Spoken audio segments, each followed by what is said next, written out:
नमस्कार। सोते हुए जागना और जागते हुए सोना, ये जो एक एक गड़बड़ वाली बात है या गड़बड़ वाली चीज़ है, इसको लेकर आज का हमारा सत्संग का विषय है। आज इसी को लेकर हमारा चर्चा या संवाद होगा। देखिए, सोते हुए सोना यहाँ पर सिर्फ लेटने को नहीं कहा जा रहा है, निद्रा का जो अवस्था है उसको उसके लिए हम ये शब्द का इस्तेमाल कर रहे हैं। सोना, सोते हुए जब कह रहे हैं मतलब निद्रा की अवस्था है, पर आप जगे हुए हैं। और दूसरी बात है कि जगे हुए हैं पर निद्रा में हैं, सो रहे हैं। ये जो दो कुछ कन्फ्यूजन लग रहा है, इधर उधर हो गया, इसके बारे में समझते हैं। अच्छा, यहाँ पर पहले तो ये एकदम साफ साफ तरह से कह दूं कि इसमें इसकी बात नहीं कर रहा हूं जो व्याधि है, यानी कोई जो जो सोने की कोशिश करते हैं, मतलब निद्रा अवस्था में जाने की कोशिश करते हैं लेकिन नहीं कर पाते हैं, दिक्कत होती है। ये जो इंसोम्निया कहा जाता है, एक व्याधि है, एक बीमारी है, उसकी बात यहाँ नहीं कर रहा हूँ, वो अलग चीज़ है। या कोई जब जागृत अवस्था में, यानी कि बस में खड़ा है, बस का हैंडल पकड़ के ऐसे और सो रहा है, या ऐसे ही ट्रेन में बैठे बैठे या क्लास में बैठ के आपको झुकनी आ रही है, उसकी बात नहीं हो रही है, वो अलग चीज़ है। यहाँ हम कुछ और बातें कर रहे हैं जिसके बारे में और साफ तरह से समझाता हूँ। एक तो है कि सोते सोते जागना, जिसको कह रहे हैं कि निद्रा की अवस्था है, निद्रा की अवस्था में भी हम जागृत हैं। ये कैसे हो सकता है? ये टेक्निकल यानी कि परंपरागत तौर से ये एक साधना का एक पद्धति है, और हम भी जो योग निद्रा करते हैं उसमें ये उसका मूल में यही है कि हम सो नहीं रहे हैं पर हमको रेस्ट मिल रहा है, यानी विश्राम मिल रहा है। देखिए, सोते हैं हम इसलिए कि हम अपने आप को फिर से पुनरुज्जीवित करने के लिए, मतलब जब हमारा बहुत काम करने के खातिर काम किए हैं, इसके वजह से जब हम बहुत क्लांति हो जाती है, बहुत हम श्रम से जब हम परिश्रांत हो जाते हैं, मतलब हम बहुत टायर्ड हो जाते हैं, क्लांत जिसको कहते हैं, या तो ये तीन तौर से होती है। शारीरिक तौर से हम क्लांत हो जाते हैं, यानी हम बहुत एकदम लगता है कि अब थोड़ा रेस्ट चाहिए और शरीर दे नहीं रहा है, अब बहुत थक गए हैं। तो ये जो थकावट है, थकान जिसको कहते हैं, क्लांति, ये थकान एक शारीरिक तौर से होता है। अच्छा, दूसरा होता है कि प्राण, यानी कि अपना शक्ति, प्राण शक्ति, एनर्जी कम हो जाता है। कभी शरीर ठीक है, शरीर से बहुत काम नहीं भी किए हैं तो कभी कभी ऐसा होता है कि प्राण शक्ति क्षीण हो गया और नहीं चल रहा है, लग रहा है थोड़ा सो जाऊं। ये जो हम लोग करके नींद जब बड़ा करके ये होता है तो ऐसे ही लगता है कि अब नींद आ रही है, अब तंद्रा या निद्रा, ये अवस्था जो है, तो इसके और जाना है तो प्राण शक्ति जो है, अपना एनर्जी है, ये क्षीण हो जाता है। तब भी समझ में आता है कि अब हम थकान आ गया है, प्राण शक्ति का थकान आ गया, वो क्षीण हो गया है, उसको फिर से जगाना है। अब तीसरा है कि मन का जो सोच है, मन से टायर्ड हो जाते हैं, मन में थकान हो जाती है, बहुत शरीर एनर्जी सब है लेकिन और सोच नहीं पा रहे हैं, किसी चीज़ विषय को लेकर बहुत सोचे हैं, अब और सोच नहीं पा रहे हैं, तभी भी लगता है कि थोड़ा सो लेते हैं। तो ये सोने का या निद्रा का जो सिलसिला है, जो व्यवस्था है, ये निद्रा का व्यवस्था हमें इन तीनों चीज़ों को फिर से चार्ज कर देता है। जैसे हम फ़ोन पे चार्ज देते हैं, फ़ोन का बैटरी ख़त्म हो जाता है, इसी तरह से ये तीनों चीज़ों को चार्ज करने के लिए, फिर से दोबारा पुनर्उज्जीवित करने के लिए जो निद्रा की व्यवस्था है, कि हम कुछ देर अचेतन हो जाते हैं। अचेतन हो जाने से फिर से अपना मन जो है और प्राण शक्ति जो है और शरीर जो है, ये सब पुनर्उज्जीवित हो जाता है। तो ये पुनर्उज्जीवित करने की व्यवस्था को निद्रा कह रहे हैं। अब देखिए, जो हमारा कर्मयोग फॉर 21st सेंचुरी का फिट फॉर लाइफ प्रोग्राम जो है, इसमें हमेशा हम तन, प्राण, मन, चित्त की बात करते हैं। तो इसमें तन एक शरीर आ गया, प्राण शक्ति बोलते ही रहते हैं, और मन की बात आ जाती है। फिर एक चौथा जो पड़ाव है वो चित्त की पड़ाव है, चित्त की अंग है, चित्त की अध्याय है। तो ये चित्त का जो डायमेंशन है, ये जो बात है, इसको आप समझे, और इसी को समझने के लिए और गहराई से समझने के लिए आज का सत्संग है कि ये चित्त की जो बात है, इसमें इसका एक खूबी ये है कि ये कुछ करता नहीं है।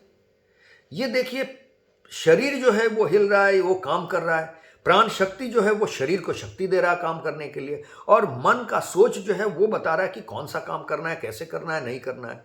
लेकिन चित्त कर क्या रहा है? ये कुछ करता नहीं है, ये सिर्फ दृष्टा है। दृष्टा यानी उस हिसाब से नहीं, हम दृष्टा मतलब जब कोई साक्षी, यानी कोई कुछ एक चल रहा है तो उसका साक्षी जो है, जो कुछ कर नहीं रहा है, भाई सिर्फ देख रहा है, तो उसको हम बोलते हैं ये तो काम कर नहीं रहा है, कुछ इवेंट चल रहा है, कुछ घटनाएं हो रही है, इस घटना की ये साक्षी है, इसको कुछ कर नहीं रहा है, कर तो रहा है, देख रहा है, लेकिन ये देखना भी एक काम है। पर जब हम चित्त के बारे में दृष्टा कहते हैं, तब वो काम, वो देखने की काम भी नहीं, आंख से देखने की बात नहीं है, या कान से सुनने की बात नहीं, वो तो तन प्राण मन की बात तक आ गई। चित्त जो है, और प्योर चित्त, शाश्वत चित्त, निर्विकल्प चित्त, जो जब हम कहते हैं, जो चित्त के साथ हमारा परिचय, जब ये घंटी की आवाज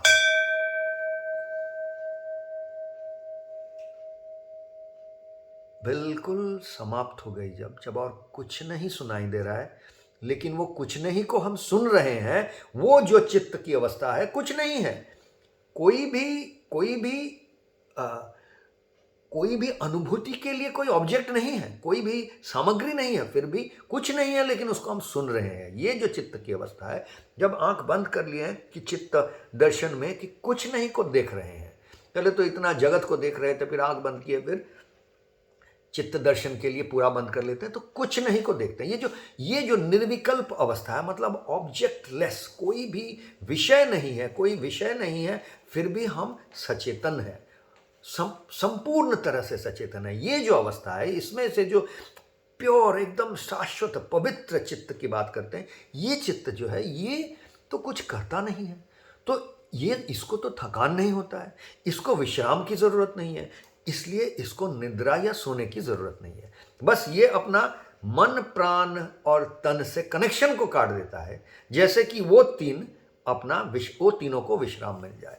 तो इस अवस्था को तो तुर्यावस्था कहते हैं।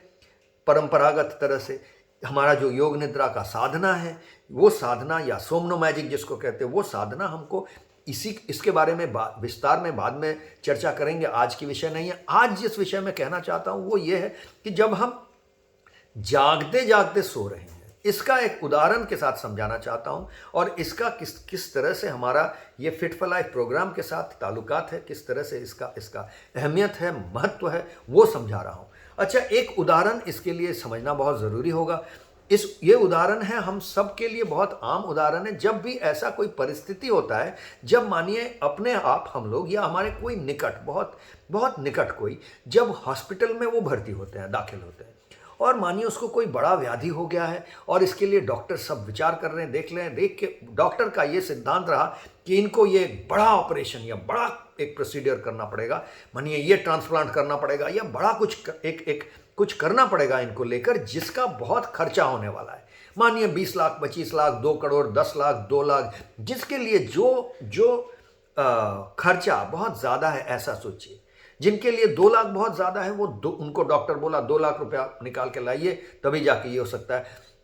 अब 2 लाख से आजकल कोई बड़ा चीज़ मेडिकल इसमें होता ही नहीं है, इसलिए मैं 2 लाख बोल रहा हूँ। नहीं तो 2 लाख भी बहुतों के लिए हमारे देश में बहुत बड़ा रकम है। लेकिन ऐसे बहुत लोग हैं जिनके लिए 2 लाख कुछ नहीं है, उनको जब डॉक्टर बोलते हैं अब आप 25 लाख निकाल के लाइए तभी ये काम हो पाएगा। या आजकल कभी कभी बहुत आम ही हो गया, डॉक्टर्स बोलते हैं हॉस्पिटल से कि आप 2 करोड़ 10 करोड़ जुगाड़ कीजिए, इसको व्यवस्था कीजिए, तब जाके हम ये ट्रांसप्लांट कर पाएंगे, ये लिवर ट्रांसप्लांट करेंगे या ये करेंगे, तभी जाके आपके ये इनको बचा सकते हैं हम लोग। तो ऐसी बातें जब आती है, तब हम देखते हैं, हम जाग उठते हैं। जाग उठ के हम करते हैं कि कहीं भाई जहाँ से जैसे हो उधारी करके या कहीं से ज़मीन बेच के, अपनी जायदाद बेच के, किसी तरह से ये पैसे की जुगाड़ करो जैसे कि इनको बचाया जाए। ये सिद्धांत लोग लेते हैं और लेने पे मजबूर हो जाते हैं। बहुत समय नहीं लेते हैं, उसकी बात नहीं कर रहा हूँ, अलग अलग विषय सोच के उसकी बात नहीं कर रहा हूँ, लेकिन वो एक परिस्थिति है जो हमें जगा देता है। किस बारे में जगा देता है? अपने जीवन के मूल्य के बारे में। तब हमें पता चलता है कि अपना जीवन का मूल्य कितना है, कितना अनमोल है ये जीवन, उस समय हमें पता चलता है, जब हमें डॉक्टर जगाता है। ये जो जब डॉक्टर आके ऐसे बातें कहते हैं, तब क्या होता है, वो एक जोश के जैसा, एक धक्का के जैसा है, जिस धक्के से हम जाग उठते हैं। जैसे कि जब हम निद्रा में सोए रहते हैं तो हमें कुछ पता नहीं है, लेकिन किसी विषय में कोई आके उठाता है, जगाता है, उठो बोल के धक्का मारता है, पानी छिड़काता है, तो हम जागते हैं, निद्रा से निकल के आते हैं। उसी तरह से जब डॉक्टर ऐसी बातें कहते हैं, तब हम जाग उठते हैं। किस विषय पे? हम जागृत हो जाते हैं कि अपना जीवन का मूल्य कितना है। वो कुछ 10 रुपया, 20 रुपया, 10 लाख, 20 लाख, सब कुछ से ऊपर है। जीवन का इतना मूल्य है। और अगर नहीं वो मूल्य जुगाड़ कर पाते हैं, उस समय इकट्ठा कर पाते हैं, तब रोते हैं, दुख में डूब जाते हैं कि क्या किया हमने, जीवन को गंवा दिया, इस तरह से सोचते हैं। लेकिन देखिए, कहने का इस उदाहरण का मतलब यह था कि हमें सोचना चाहिए, वो इंसान जो अपना सारा जीवन ऐसे ही जी रहा है, जीवन का मूल्य क्या है उसको सोच नहीं रहा है, कहीं पर कुछ पैसे कमाने के लिए अपने जीवन को गंवा रहा है, जीवन का क्षय कर रहा है, जीवन का नाश कर रहा है। अगर जीवन क्या है? जीवन को समृद्ध करना। अगर हम जो भी कर रहे हैं, उपार्जन कर रहे हैं, उसमें कोई गड़बड़ नहीं है, पैसे के पीछे भाग रहे हैं, उसमें कोई गड़बड़ नहीं है। लेकिन पैसे के पीछे भागते भागते, पैसे उपार्जन करते करते, बैंक बैलेंस बढ़ाते बढ़ाते अगर आपका जीवन समृद्ध हो रहा है तो बहुत बढ़िया, ये एकदम प्रशंसा के योग्य है। लेकिन अगर आप ऐसा कुछ भी कर रहे हैं जीवन में जिससे आपका जीवन नीचे की ओर जा रहा है, आपका अधर्म हो रहा है, आप अपने आप को धारण नहीं कर पा रहे हैं, आप नीचे गिर रहे हैं, आपका जीवन का हानि हो रहा है, जीवन गंवा रहे हैं आप, तब आप इस विषय पे जागृत नहीं है कि आपका जीवन का मूल्य क्या है।